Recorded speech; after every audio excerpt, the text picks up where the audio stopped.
Tai sveiki gyvi, ambasadoriau. Sveiki gyvi. Kaip lietuviai Švedijoje gyvena? Mes kažkaip vis apie bankus Lietuvoje čia dažniausiai kalbam, švediški bankai, o dabar naudosiu progą Lietuvos ambasadoje klausti tiesiai šviesiai. Kaip čia lietuviai gyvena? Aš galėčiau pajuokauti, kad apie lietuvius, kaip ir Švedijoje, taip ir Lietuvoje, visi sužino, susidomi tada, kai kažkoks ką nors nužudo, pavogė, apiplėšė. Tai iš tiesų galima pasidžiaugti, kad Švedijos lietuviai nėra įžymus tuo, kabutėse įžymus. Čia labai daug lietuvių, ypatingai pietiniai daly, gyvena, dirba statybose, žemės ūkyje, Stokholme, be abejonės kiek kitaip, žemės ūkio nėra. O kas Stokholme veikia lietuviai tada? Bankuose nemažai dirba. Pavyzdžiui, aš atvažiavau, pirmas mano susitikimas, skambina pažįstama tokia bankininkė, sako, ar nori ateiti čia kas keli lietuviai, laiks nuo laiko susilenkam kavutės pagerti. Sakau, mielai, ateisiu, apie 30 žmonių sėdi. Swedbank, SEB ir kiti lietuviai čia dirbantis. Tai labai puiku. Bet tos bendruomenės kavutės, jos čia yra oficialios, neoficialios? Aš turiu minėti, čia žmonės, kurie dirba bankuose. Lygiai taip pat yra lietuvių mokslininkų, kurie dirba savo darbus toliau, tyriamusius darbus. Medikų, vėlgi gal mažiau negu Norvegai, bet irgi yra pakankamai Karolinska, labai žymi ligoninė. Stokholme tai Karolinskų yra labai nemažai lietuvių. Tai toksai miksas, aš vadinčiau, angliškas žodis, miksas. O kiek to mikso, apskritai, mes vis Lietuvoje čia skaičiuojam, kiek lietuvių likę Lietuvoje? 3 milijonai, 2 milijonai, kiek užsienį. O kiek Švedijoje lietuvių maždaug? Mes, vėlgi, žinot, laisva šalis, neregistruojam lietuvių. Švedija yra Europos Sąjungos valstybė, tai mes tą judėjimą labai tik galim atsekti labai, sakykime, netiesiogiai.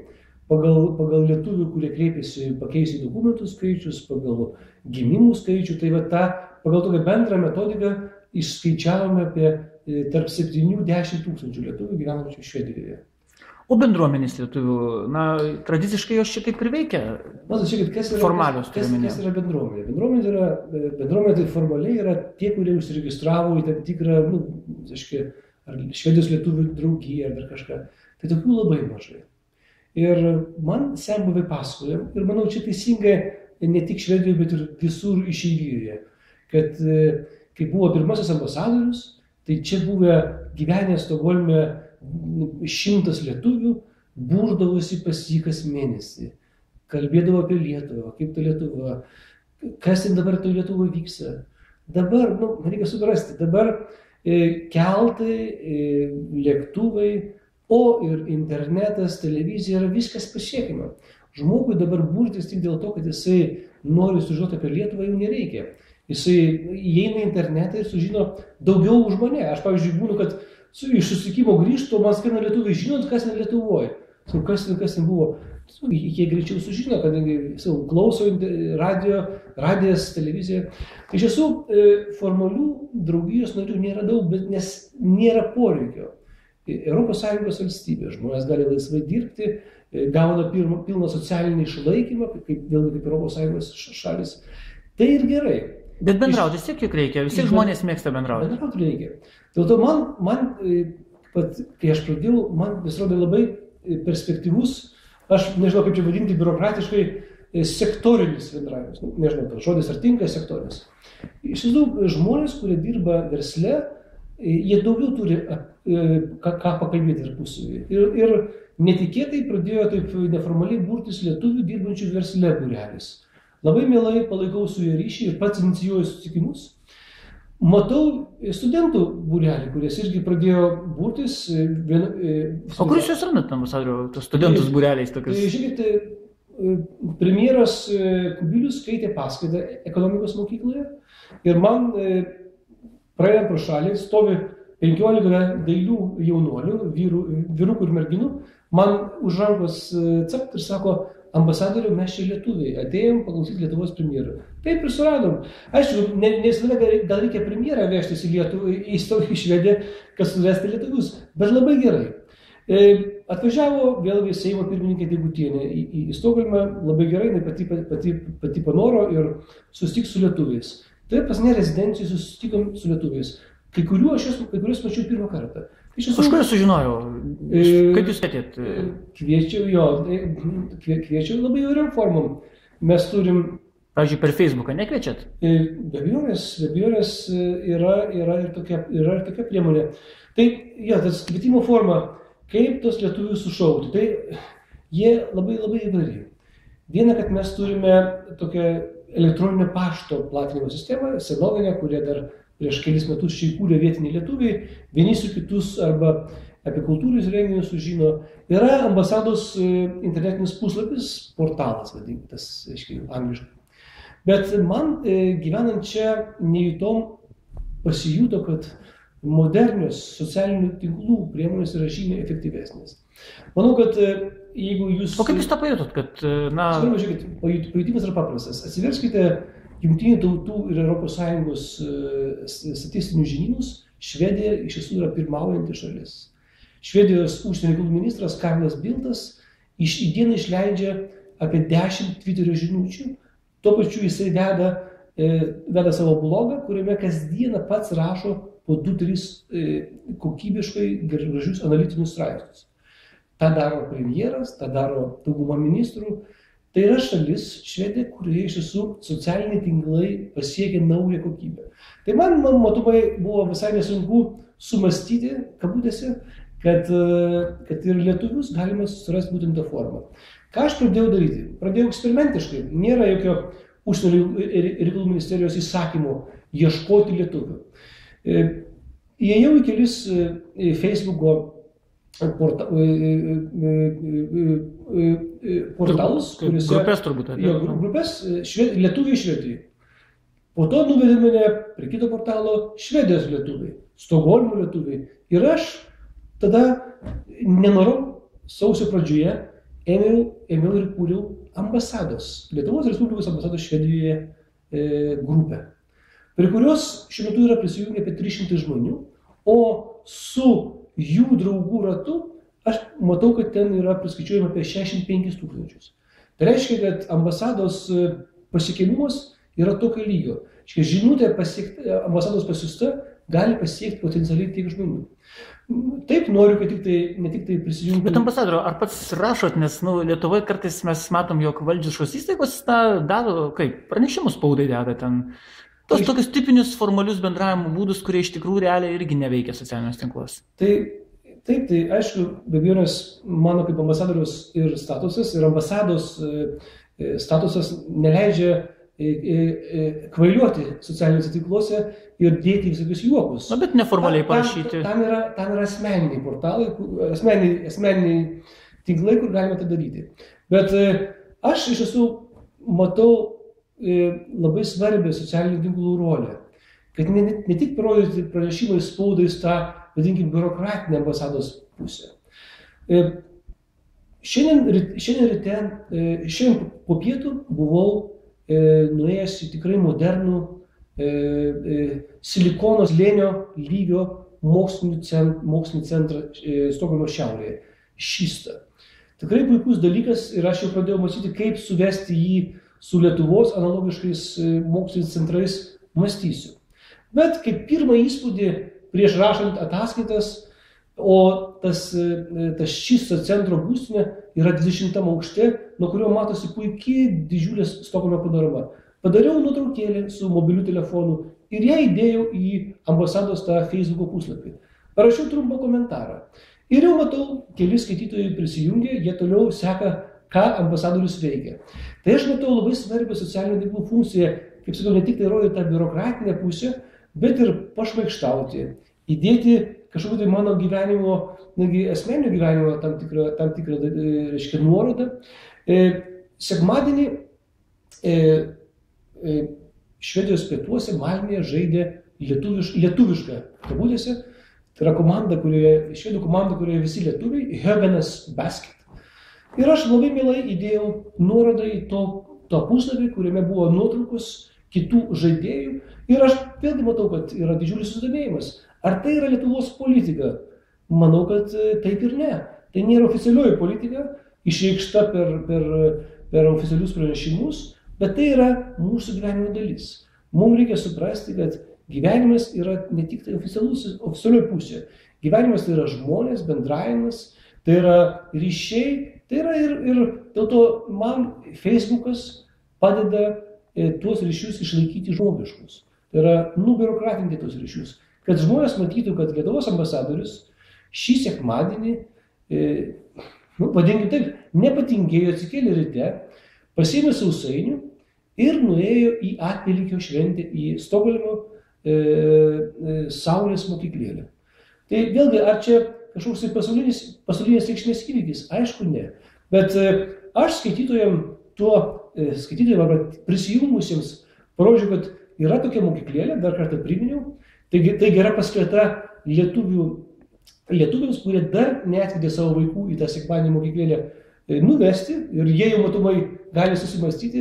Tai yra proga ir priminti apie gražią tradiciją pirmą sekmadienį po Velykų švęsti Atvelykį, kur vaikai ridena kiaušinius, šoka šokius, dainuoja dainas. Tai vat man, kaip sakau, socialiniai tinklai yra galimybė žmogiškai bendrauti su lietuviais. Bet... O kaip diplomatinis darbas? Ar tai galim sakyti, kad jis irgi toks tampa pusiau virtualus, reiškia? Nes, vis tiek tie santykiai socialiniam tinkle yra šiek tiek kitokie. Vienas dalykas, kaip, pavyzdžiui, darai šventę kokio nors ambasadoje, susirenka žmonės ir pasiruošti, ir pasipuošti reikia. Čia toks, neformalus bendravimas ir, kaip sakyti, kokia specifika vis dėlto Švedijoje, ypač Švedijoje? Aš visgi nematyčiau čia Švedija, ne Švedija. Visų pirma, bendravimas per Facebooką nėra vienintelė bendravimo forma. Jis tik yra papildoma prie tai, kas iš tiesų vyksta normaliam gyvenime. Tai yra sutinki žmonės, kalbėsi su žmonėmis. Tai yra papildoma priemonė parodyti savo darbą plačiau. Kiek mes valdžios institucijos susilaukia kritikos? Ką daro Lietuvos ambasada?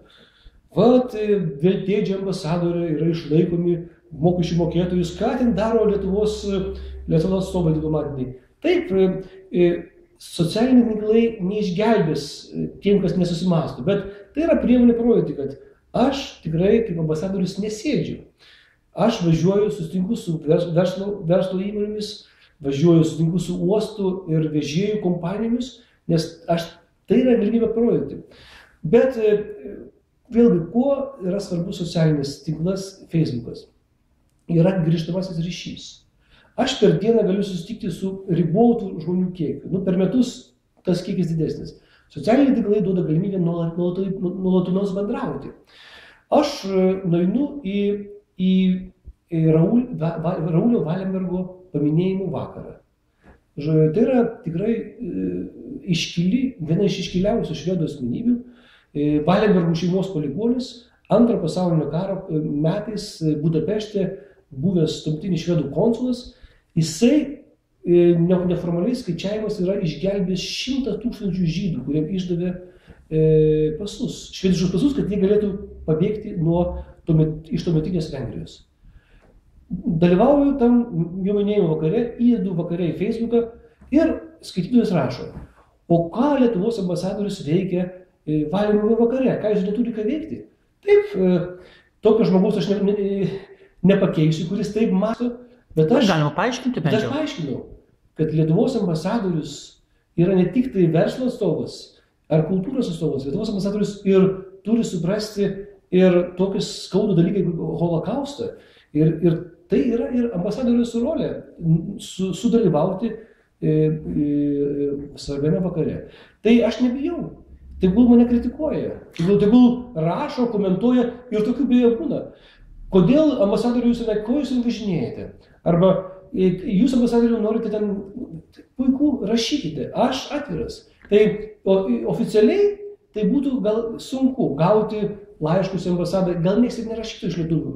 Bet gauni kritiką, bet gauni ir paskatą. Nuvažiavom su Stokholmo lietuviškų šokių kolektyvų Baltija į pietų Švediją. Tai iš tiesų Lietuvos mastais ką tai reiškia? Tai iš tiesų yra kelionė, tai yra 500 km vos ne. Ir įdėjau kelias nuotraukos iš to mūsų vakaro, tai yra mes minėjome kovo 11 ir krūvą gražių atsiliepimų. Ambasadorių, ačiū, kad atvykote. Kodėl jūs tik tai į pietų Švediją, mes šiaurės Švediją irgi turim bendruomenę.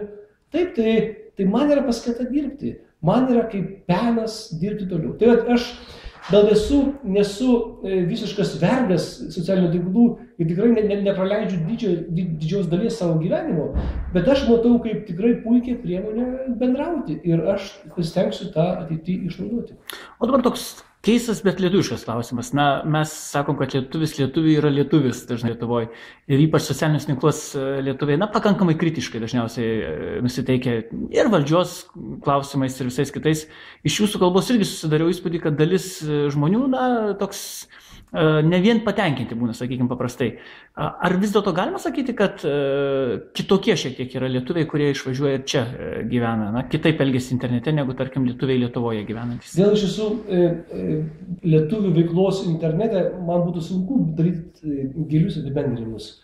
Aš tik galėčiau pasakyti, kad reikia pripažinti tai, kad dalis lietuvių gyvenančių už Lietuvos ribų, ypatingai Europos Sąjungos šalyse, kur lengva išvažiuoti, kur nėra jokių barjerų, pateko čia tikrai ne iš gero gyvenimo. Ir netekę darbo arba nusivylę, kad negali Lietuvoje įgyvendinti savo siekių. Tai taip, reikia pripažinti, kad didžioji dalis turi nuoskaudų. Ir Lietuva, o Lietuvos atstovai mes esame, ir mes asociuojame jiems su Lietuva, jie turi mums priekaištų. Nežinau, ar jie yra pateisinami, bet čia vėlgi nesigilinsiu. Tai tas kartais pasimanas ir internete. Taip, kartais susilaukime ganėtinai piktų tokių kažkokių komentarų, ko čia važinėja premjeras, arba ko čia važinėja Seimo pirmininkė. Bet tie žmonės, jie turi nuoskaudas. Dėl to mums reikia irgi bandyti juos suprasti, bandyti nesvarbu bandyti pateisinti, bet bandyti suprasti. Ir vėlgi, tai yra Lietuvos žmonės, tie patys kaip jūs, man gyvenimas geriau pavyko, esu Lietuvos diplomatas, tiem žmonėms mažiau pavyko, bet aš žiūriu visgi pozityviai tą bendravimą. Bendravimas, jisai nėra panacėja viskam, bet bendravimas suteikia galimybę žmonėms save realizuoti, išreikšti, kad ir kartais piktą komentarą. Tai vėlgi aš čia sakyčiau, kad čia Švedijos yra specifinė šalis, bet jinai, lietuviai gyvenantis už jos ribų, tikrai turi savo specifinį požiūrį į Lietuvą. Taip, sutinku lietuvių, kurie padarė sėkmingą karjerą, jie, aišku, be abejonės žiūri Lietuvą žymiai palankiau, jiem Lietuva yra ta šalis, kurioje jie pradėjo tą karjerą, tai lietuviai dirbantis bankuose labai sėkmingai įsitvirtina čia. Gydytojai, inžinieriai labai sėkmingai įsitvirtina. Taip, sutikau žmonių, kurie ganėtinai piktai žiūri Lietuvą, bet prie to reikia priprasti. Pasakykit, mes kartais čia dabar taip jau gaunasi, kad Lietuvoje gyvendami apsižiūrim, kad įstojus Europos Sąjungą, ypač įstojus Europos Sąjungą ir vėl su kaimynais tie santykiai, kol mums padėjo įstoti Europos Sąjungą, buvo tokie labai draugiški, artimi. Ar nesijaučia čia, kad irgi šiek tiek tie santykiai ar asmeniam lygmenį, ar tarp organizacijų sulėtėja vis dėlto yra tie artimi ryšiai, bendradarbiavimas, kuris buvo iki įstojimo Europos Sąjungą? Yra, matomai, keli pateisinimai. Tai vienas dalykas, kad Švedai irgi pripažįsta, kad buvo laikotarpis, kai Baltijos šalis buvo tikrai susižavėjimo šaltinis, 3 mažos šalis. Po ilgų represijų metų iš rūko staiga kyla 3 mažos seserys ir jos tikrai sukėlė didžiulį entuziazmo bangą. Švedija, jeigu žinote, žymi to, kad Švedijos politikai tikrai buvo labai didžiuliai entuziastai Baltijos šalių rėmėjai. Mes žinom tokį fenomeną kaip pirmadienio susitikimai, kai Stokholmo centrinė aikštė Norrmalmstorg pirmadieniais, pradedant nuo sausio įvykių, kas savaitę rinkosi švedų politikai, paprasti žmonės, mūsų tautiečiai. Tai tikrai tas susižavėjimo, susidomėjimo banga Baltijos šalimis buvo kur kas didesnė. Po to, aišku, buvo laikotarpis, matomai, ir iš jų pusės nusivylimo. Lietuviai atvažiavę čia ne visi elgėsi kaip reiškia, kultūringi žmonės, ir nusikaltėlių buvo, ir vagių buvo, visokių matomai žmonių pasitaikė. Tai arba žmonės nuvykę į Lietuvą, visgi nerasdavo tos Lietuvos, kokie jie įsivaizdavo, daugiau matydavo tenai problemų. Tai vėl tokia banga gal šiek tiek nuslūgo.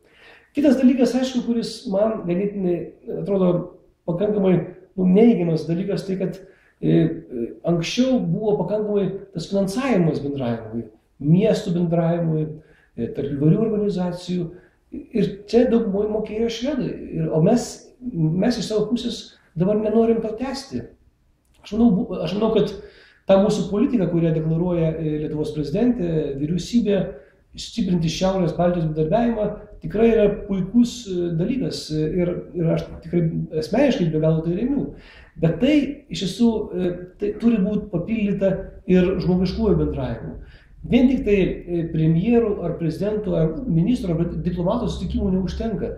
Reikia galvoti apie, jeigu mes norime tapti iš to didesnio Šiaurės Baltijos regiono dalimi, reikia galvoti apie žmonių bendravimą, kaip jį sustiprinti. Kad kaip aš minėjau, kad ir miestai bendrautų, organizacijos tarpusai bendrautų. Ir čia aš matau didžiulę ir savo, kaip ambasadoriaus rolę, stiprinti tą bendradarbiavimą. Tam aš stengiuosi nesidėti Stokholme, važinėti po šalį, o šalis tikrai yra didelė. Jeigu žinote, toks yra geografiškas labai įdomus palyginimas šalies dydžio. Nepalyginimas, bet kaip supratimo, kas yra Švedija. Tai jeigu Švedija sulenktum per vidurį pietinio taško, tai šiaurinė Švedijos dalis patektų į Romą. Iš tiesų yra milžiniška šalis, tai yra per visą Europą eina. Tai aš stengiuosi nesidėti Stokholme, važinėti po šalį, sutikti žmonės, eiti į aukštąsias mokyklas, įmonės, organizacijas, tam, kad iš tiesų suprasti tą šalį, bandyti surasti daugiau kelių bendradarbiavimo tarp Lietuvos ir Švedijos. Tai sėkmės vystant bendradarbiavimą. Ačiū labai. Ačiū labai.